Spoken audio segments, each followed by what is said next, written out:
एक दूर की पहाड़ी पर एक पुराना खुरदुरा क्रॉस खड़ा था। हालेलुया, क्योंकि भगवान ने दुनिया से इतना प्यार किया कि उसने अपना इकलौता पुत्र दिया ताकि जो कोई भी उस पर विश्वास करे वह नाश न हो बल्कि उसे अनंत जीवन मिले। नमस्ते, मेरा नाम चुकवुगा है। जया मुन्यावा, यीशु मसीह के क्रॉस और आपके प्रसारण में आपका स्वागत है। इससे पहले कि हम आगे बढ़ें, हम सब यहाँ यीशु मसीह के क्रूस पर हैं और आप प्रसारण कर रहे हैं। हम हमारे प्रिय दर्शकों और आपके प्रियजनों को एक बहुत ही शुभ क्रिसमस की शुभकामनाएं देना चाहते हैं। शुभ शुभ शुभ क्रिसमस। यह यीशु मसीह के क्रॉस और आपके प्रसारण का एक विशेष क्रिसमस संस्करण है। और क्योंकि क्रिसमस जन्म का उत्सव है, यीशु मसीह के जन्म का, आप जानते हैं यीशु ही एकमात्र हैं जो वह साल का है। उनकी दो पहचान है। वह मानव के रूप में पहचानते हैं, वह भगवान के रूप में पहचानते हैं। ईश्वरत्व में, अपने ईश्वरत्व में या ईश्वरत्व में उसका कोई आरंभ नहीं है। यूहन्ना अध्याय 1 श्लोक 1 कहता है, शुरुआत में शब्द था और शब्द भगवान के साथ था और शब्द भगवान था। वह शुरुआत से भगवान के साथ था। कौन सा आरंभ? अब उसकी मानवता में उसका एक आरंभ है। तो उसकी मानवता में यही है जो हम मनाते हैं क्रिसमस। वह एक निश्चित दिन पर इस अवधि के आसपास पैदा हुए जिसे हम क्रिसमस कहते हैं। तो आइए हम उसे मनाने के लिए मिलकर गाएं, आपको जन्मदिन मुबारक हो। आपको जन्मदिन मुबारक हो। जन्मदिन मुबारक हो। प्रभु यीशु, आपको जन्मदिन मुबारक हो। यही यीशु है मानव के रूप में, क्योंकि बाइबल में रोमियो अध्याय 1 श्लोक 1 से श्लोक 4 में कहा गया है, ध्यान से सुने, पौलुस यीशु मसीह का एक सेवक जिसे प्रेरित बनने के लिए बुलाया गया, भगवान के सुसमाचार के लिए अलग किया गया। श्लोक 2 कहता है, जिसे उसने पवित्र शास्त्रों में अपने भविष्यवक्ताओं द्वारा पहले से ही वादा किया था। श्लोक 3 कहता है उसके पुत्र के बारे में, यीशु मसीह हमारे प्रभु, जो मांस के अनुसार दाऊद के बीज से बने। यह उसकी मानवता है, जो मांस के अनुसार दाऊद के बीज से बने। श्लोक 4 कहता है, और उसे शक्ति के साथ भगवान का पुत्र घोषित किया गया, पवित्रता की आत्मा के अनुसार मृतकों में से पुनरुत्थान द्वारा। तो आप देख सकते हैं कि यीशु के दो पहलू हैं, उसकी मानवता और उसकी दिव्यता। उसकी मानवता में वह दाऊद का बीज है, वह पैदा हुआ था कुंवारी जन्म द्वारा, जिस पर हम 1 मिनट में नजर डालेंगे। तो आगे बढ़ने से पहले चलिए एक प्रार्थना करते हैं। प्रिय स्वर्गीय पिता, हम आपका धन्यवाद करते हैं। आपके कीमती उपहार के लिए धन्यवाद, हमारे प्रभु यीशु मसीह, कि हम इस मौसम में उनकी मानवता, उनके मानव जन्म का जश्न मनाते हैं। हमारा धन्यवाद कि आपने उसे हमें दिया। जब बाइबल कहती है, क्योंकि भगवान ने दुनिया से इतना प्रेम किया कि उसने अपना एकलौता पुत्र दिया, ताकि जो कोई भी उस पर विश्वास करे वह नाश न हो बल्कि उसे अनंत जीवन मिले। हम आज और इस मौसम के चारों ओर उस उपहार का जश्न मनाते हैं और हम यीशु के नाम में धन्यवाद कहते हैं। जब हम इस विशेष प्रसारण को जारी रखते हैं, कृपया हमसे बात करें, हमारी समझ को खोलें और हमें यीशु मसीह के जन्म के महत्व को जानने में मदद करें। और इसलिए हम, हे भगवान, इस बारे में भगवान की इच्छा और उद्देश्य के साथ अपने आप को संरेखित करेंगे। यीशु के नाम में हम प्रार्थना करते हैं, आमीन। प्रभु के नाम की प्रशंसा करें। मैं एक पाठ लेना चाहता हूं, बाइबल का पाठ इब्रानियों अध्याय 30 श्लोक 8 से। यह कहता है, यीशु मसीह कल आज और हमेशा एक ही है। तो हम स्वीकार करते हैं कि क्रिसमस यीशु मसीह के जन्म का उत्सव है। और वैसे क्रिसमस की बात करते हुए, क्रिसमस दुनिया के लगभग हर हिस्से में मनाया जाता है। उन जगहों पर जहां लोग यीशु मसीह में विश्वास करते हैं और उन जगहों पर जहां लोग यीशु मसीह में विश्वास नहीं करते। तो जैसे ही हम ऑन एयर आने से पहले मैंने बस गूगल किया और मैंने ये चेक किया, दुनिया में कहने के लिए 167 से अधिक देश हैं या 244 से अधिक देश हैं। इस पर निर्भर करता है कि आप इसे कैसे देखना चाहते हैं। और उनमें से अधिकांश 63 से अधिक में 341 देशों में क्रिसमस मनाया जाता है और आमतौर पर 173 से अधिक देशों में क्रिसमस डे पर एक छुट्टी होती है। अब लगभग 19 देशों में, और मैं उन्हें नहीं बताने वाला, 19 देशों में वे क्रिसमस का जश्न बिल्कुल नहीं मनाते। इस पर विचार करें। 240 से अधिक देशों में केवल 19 देश हैं जो क्रिसमस का जश्न बिल्कुल नहीं मनाते। और यह तुरंत आपको बताता है कि हम जो लोग यीशु मसीह में विश्वास करते हैं, हमारे पास उनके पास सुसमाचार पहुंचाने के लिए बहुत काम है। अब क्रिसमस एकमात्र छुट्टी है, एकमात्र उत्सव जो पूर्व से पश्चिम तक फैला हुआ है। दुनिया के सभी देशों में उनमें से अधिकांश किसी न किसी रूप में क्रिसमस मनाते हैं। यह ऐसा क्यों है? किसी के जन्म का जश्न वैश्विक स्तर पर क्यों मनाया जाता है?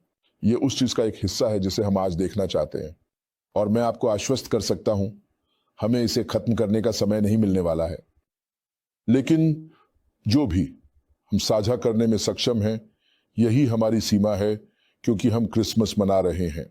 अब यीशु मसीह वही दुनिया के उद्धारकर्ता, शायद वह एकमात्र व्यक्तित्व है जिसका जन्म, उसका जीवन, उसकी सेवा, उसकी मृत्यु और उसकी पुनरुत्थान इतना इतना इतना सही तरीके से दस्तावेजीकृत किया गया। यह कहने के लिए भविष्यवक्ताओं ने, हालांकि उन्होंने उसे नहीं देखा, हालांकि वे उसे नहीं जानते थे, लेकिन उन्होंने हमारे लिए एक चित्र बनाया कि जब वह अंततः दृश्य पर आया तो हमारे लिए यह कहना संभव था और बिल्कुल सही होना। यह वही है जिसके बारे में भविष्यवक्ताओं ने बात की है। उन्होंने भविष्यवाणियों के माध्यम से इतना सही, स्पष्ट चित्र बनाया। उदाहरण के लिए यशायाह ने हमें बताया कि एक कुंवारी गर्भवती होगी और एक पुत्र को जन्म देगी। यह कभी हुआ है? यह कभी नहीं हो सकता। यह कभी नहीं हो सकता कि एक कुंवारी जिसने कभी किसी के साथ यौन संबंध नहीं बनाए, वह गर्भवती होगी। लेकिन यह हुआ। यहां तक कि जब फरिश्ता आया और मरियम से कहा, तुम गर्भवती होगी, उसने एक बहुत महत्वपूर्ण सवाल पूछा। उसने कहा, यह कैसे हो सकता है कि मैं किसी पुरुष को नहीं जानती? लूका अध्याय 1 पद 24 से पद 28 तक। और फिर पद 35 में फरिश्ता उसे बताने लगा, पवित्र आत्मा तुझे छाएगा, इसलिए वह कीमती बीज जो तुझ में होगा उसे सबसे ऊंचे का पुत्र कहा जाएगा।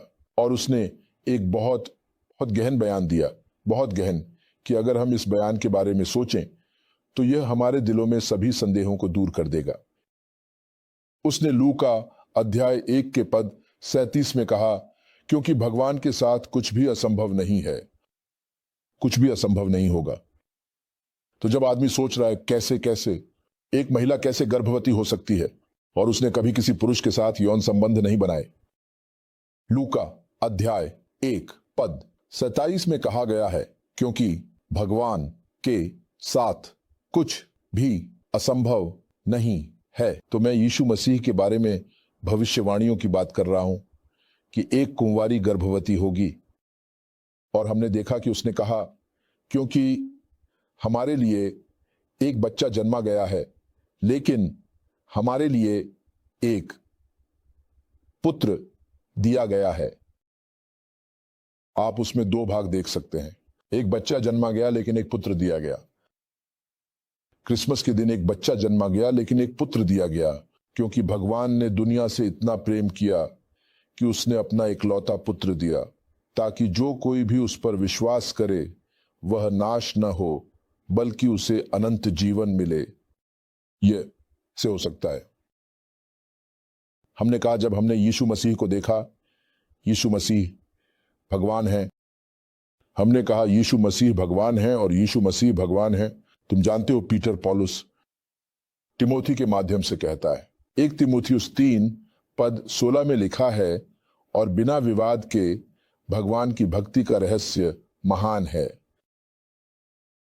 भगवान शरीर में प्रकट हुआ। क्या तुम देख रहे हो? अब भगवान आत्मा है। यीशु ने हमें यह बताया कि यह यूहन्ना 4:23 और 24 में है। परमेश्वर आत्मा है, तो आत्माएं अदृश्य होती हैं। आत्माएं इस भौतिक पृथ्वी में निवास नहीं कर सकती, लेकिन यीशु मसीह को हमारे पापों के लिए मरने के लिए उन्हें एक मानव के रूप में प्रकट होना पड़ा।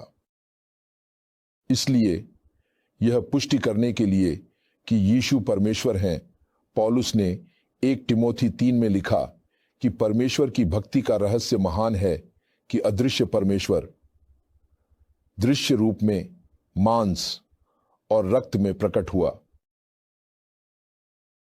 आत्मा में न्याय संगत स्वर्गदूतों का पाप अन्य जातियों के लिए प्रचारित दुनिया में विश्वास किया गया और महिमा में लिया गया।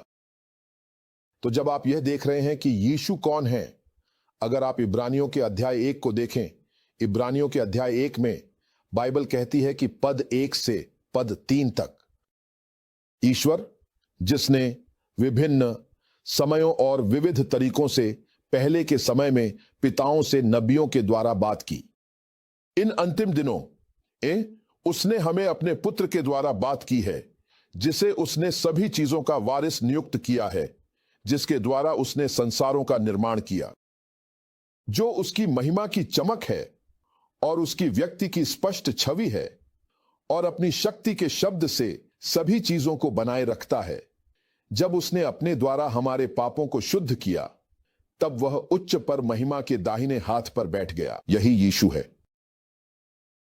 यही वह है जो इस मौसम में जन्मा, जिसे हम क्रिसमस दिवस के रूप में मना रहे हैं। यही वह है। वह अतीत में भगवान के साथ मौजूद थे, लेकिन जब समय की पूर्णता आई तो भगवान ने अपने पुत्र को मानव रूप में भेजा। यही इब्रानियों के अध्याय 2 में पद 9 से है। मैं पद 15 तक जा रहा हूं। यह कहता है, लेकिन हम यीशु को देखते हैं, जो मृत्यु के दुख के लिए स्वर्गदूतों से थोड़े कम बनाए गए, जिन्हें भगवान की कृपा से हर व्यक्ति के लिए मृत्यु का अनुभव करना था, महिमा और सम्मान के मुकुट से सुशोभित किया गया। उसने हमारे लिए मृत्यु का अनुभव किया, क्योंकि यह उसके लिए उचित था। किसके लिए हमारी चीजें और किसके द्वारा हमारी चीजें? कई पुत्रों को महिमा में लाने के लिए उनके उद्धार के कप्तान को दुखों के माध्यम से पूर्ण बनाना, क्योंकि जो पवित्र करता है और जो पवित्र किए जाते हैं वे सभी एक ही से हैं।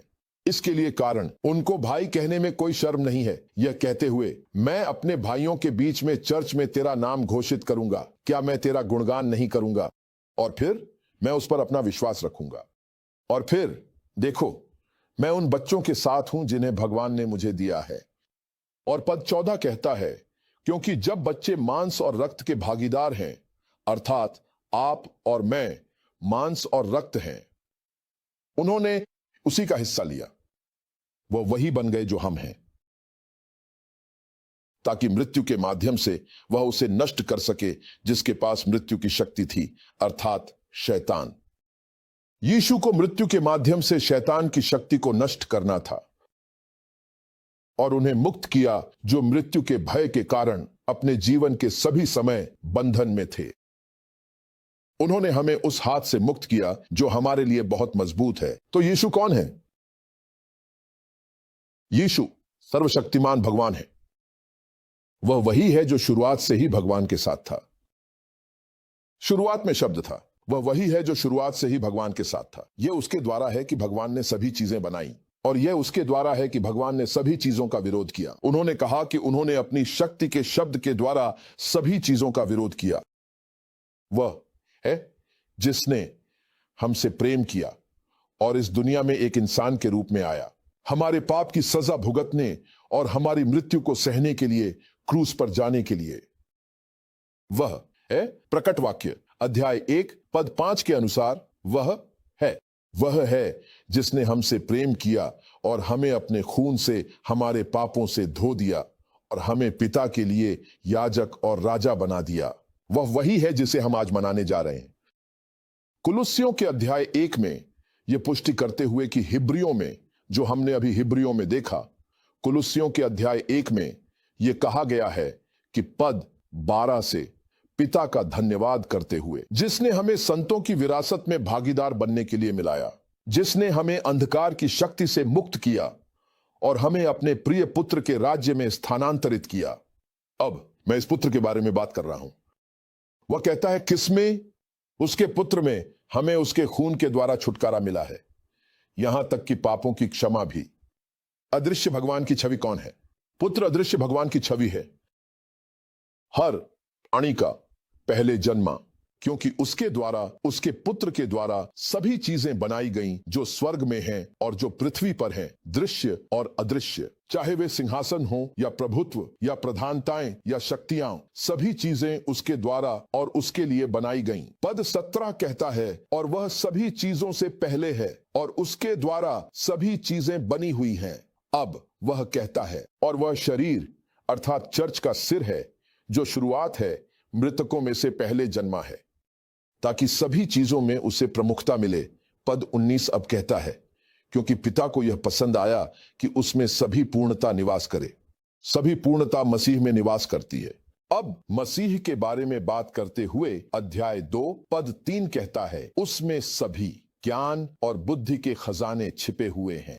पद 9 कहता है क्योंकि उसमें ईश्वरत्व की सभी पूर्णता शारीरिक रूप में निवास करती है।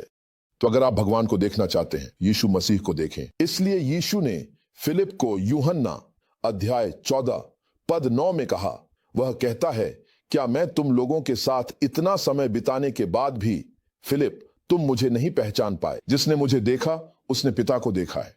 आप मुझे देख रहे हैं, आप पिता को देख रहे हैं। आप मुझसे अभी भी क्यों पूछ रहे हैं पिता कहां है?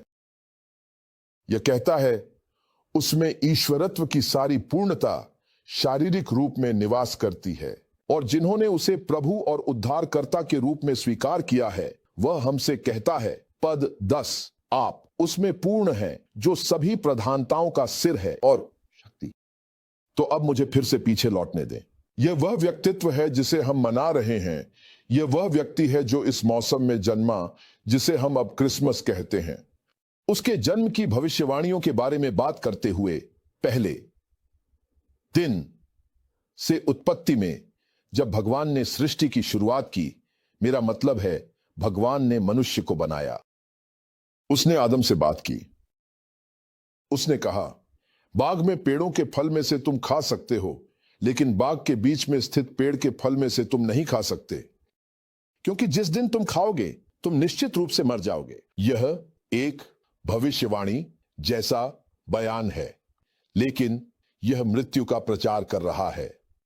उत्पत्ति अध्याय 3 में पद 1 से पद 6 तक आदम और हव्वा ने फल खाया, और पद 15 से 17 में भगवान ने आदम और हव्वा से कहा कि बीज, मेरा मतलब है उसने शैतान सांप से कहा, महिला का बीज तेरे सिर को कुचल देगा और तू उसके एड़ी को कुचल देगा।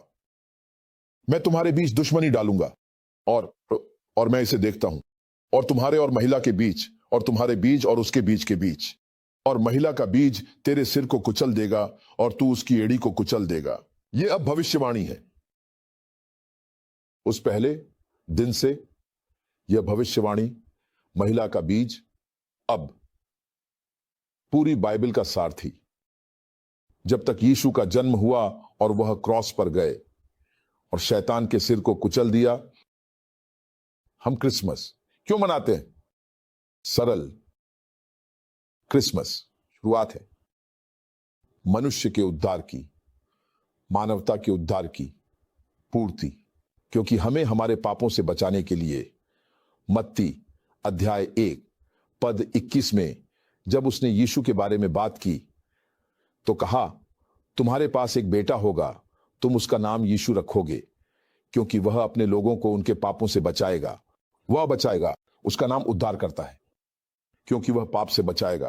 तो हमें हमारे पापों से बचाने के लिए उसे इस दुनिया में प्रवेश करना पड़ा, और उसे इस दुनिया में प्रवेश करने के लिए दो चीजें होनी थीं। उसे जन्म लेना पड़ा, और उसके जन्म लेने के लिए पिता को उसके लिए एक शरीर तैयार करना पड़ा। तो जब वह इस दुनिया में आए तो उन्होंने कहा, मेरे लिए एक शरीर अब तैयार किया गया है। उस शरीर का उद्देश्य क्या था? ताकि वह उस शरीर को क्रॉस पर एक बलिदान के रूप में पेश कर सके, क्योंकि बाइबल कहती है बिना रक्त के बहाए पाप की क्षमा नहीं होती। तो जब हम इस मौसम में क्रिसमस मनाते हैं, हमें उसके जन्म का उद्देश्य याद रखना चाहिए। अब उसके जन्म के बारे में बात करते हुए, उसका जन्म शायद बाइबल में सबसे अधिक चर्चा किए गए घटनाओं में से एक है। उसका जीवन बाइबल में सबसे अधिक चर्चा किए गए घटनाओं में से एक। उसकी मृत्यु, क्रॉस पर बलिदान की मृत्यु, तो उसके बारे में सब कुछ बहुत पहले लिखा जा चुका था। अगर आप यशायाह अध्याय 53 पढ़ते हैं, जब हमने उसकी पीड़ा के बारे में भविष्यवाणियां, पिछले साल हमारे पास एक श्रृंखला के प्रसारण थे। यशायाह ने क्या देखा, क्रॉस, यशायाह ने क्या देखा। हमने उसके जन्म की भविष्यवाणियों पर नजर डाली, हमने उसकी पीड़ाओं की भविष्यवाणियों पर नजर डाली, हमने उसकी मृत्यु की भविष्यवाणियों पर नजर डाली, यहां तक कि वह कैसे मरे, और फिर यह भी, मैं मतलब उसकी मृत्यु के हालात कैसे थे, कि वह डाकुओं के बीच मरे और वह कैसे दफनाए गए। उसे अमीरों के कब्र में दफनाया गया और वह कैसे पुनर्जीवित हुए। मैं मतलब पूरे इतिहास में, पूरे मानव जाति के इतिहास में मानवता कोई नहीं है किसकी जिंदगी की भविष्यवाणी यीशु की तरह की गई है। तो जब आप क्रिसमस मनाते हैं, जब आप खुश होते हैं और उपहार साझा करते हैं, जो मेमना उस दिन जन्मा, देखो तुम्हारे लिए आज बेतलेहम में जन्मा है। जब आप इसे मनाते हैं तो याद रखें कि उसके जन्म का उद्देश्य, जैसे कि उसके जीवन का उद्देश्य अंततः क्रॉस पर जाने के लिए था, और उसने वह जीवन त्याग दिया और उस शरीर की बलि दी और उस रक्त को बहाया, ताकि तुम्हारे पाप, मेरे पाप और पूरी मानवता के पापों की क्षमा हो सके। यही इसका महत्व है, यही इस दिन का महत्व है जिसे हम मनाते हैं, जिसे क्रिसमस कहा जाता है। और यही कारण है कि दुनिया भर में 163 से अधिक देशों में जब लोग क्रिसमस मनाते हैं तो उन्हें यह नहीं पता होता कि वे किसका जन्मदिन मना रहे हैं। उन्हें यह नहीं पता हो सकता कि क्रिसमस को छुट्टी घोषित किया गया था, फिर भी वे इस छुट्टी का जश्न मना रहे हैं। यह हमारे लिए जरूरी है, जो उसे जानते हैं, जो उसके रक्त से धोए गए हैं, उन्हें बताना। तो इस मौसम में जिसे हम क्रिसमस के रूप में मनाते हैं, हम में से जो वास्तव में ईश्वर के बच्चे हैं, यीशु मसीह के रक्त के द्वारा मुक्ति प्राप्त कर चुके हैं, वे पूरी दुनिया को यह बताने के लिए पर्याप्त साहसी बने कि जिस व्यक्ति का आप जन्मदिन मना रहे हैं, बिना उसे जाने वही है जिसके बारे में मैं आपसे बात करना चाहता हूं। मनुष्य ने पाप किया, ईश्वर मानव रूप में आए, जिन्हें यीशु कहा जाता है, क्रॉस पर गए और उन्होंने अपना जीवन त्याग दिया मानवता के पापों के लिए एक बलिदान के रूप में। और 3 दिनों के बाद वह मृतकों में से जी उठे, यह पुष्टि करते हुए कि वह वही है जो हमें हमारे पापों से बचाएगा। और जो कोई भी उस पर विश्वास करता है वह नाश नहीं होगा, बल्कि उसे अनंत जीवन मिलेगा और पापों की क्षमा प्राप्त होगी। क्योंकि भगवान ने दुनिया से इतना प्यार किया कि उसने अपना एकलौता पुत्र दिया, ताकि जो कोई भी उस पर विश्वास करे वह नाश न हो, बल्कि उसे अनंत जीवन मिले। ईश्वर ने अपने पुत्र को दुनिया में इसलिए नहीं भेजा कि दुनिया को दोषी ठहराए, बल्कि इसलिए कि दुनिया उसके माध्यम से बचाई जा सके। जो विश्वास करता है वह दोषी नहीं है, लेकिन जो विश्वास नहीं करता वह पहले से ही दोषी है, क्योंकि उसने विश्वास नहीं किया ईश्वर के इकलौते पुत्र के नाम में। और यह दोषी ठहराने का कारण है कि प्रकाश इस दुनिया में आया है, लेकिन लोग अंधकार को पसंद करते हैं क्योंकि उनके कर्म बुरे हैं। क्या हमें इस संदेश को हमारे चारों ओर के सभी लोगों और पूरे विश्व में साझा करने के लिए अनुग्रह और साहस प्राप्त हो। और अगर आप अभी भी यहां हैं तो आपने इस उत्सव मनाने वाले को अभी तक नहीं जाना है। यीशु मसीह आपके प्रभु और उद्धारकर्ता के रूप में मैं आपको यह अवसर देना चाहता हूं कि आप उन्हें अपने प्रभु के रूप में स्वीकार करें। अगर आप अपनी दाहिनी हाथ को अपने सीने पर इस तरह रखते हैं तो इसका मतलब है कि मैं जो कहने जा रहा हूं उसे मैं अपने पूरे दिल से कहता हूं।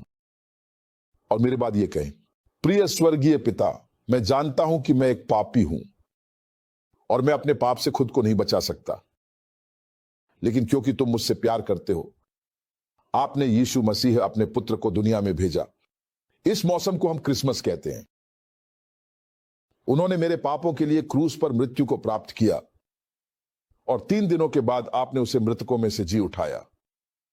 प्रभु यीशु, मैं तुम पर पुकारता हूं, मेरी जिंदगी में आओ, मेरे प्रभु बनो, मेरे उद्धारकर्ता बनो, मेरे पापों को अपने रक्त से धो दो।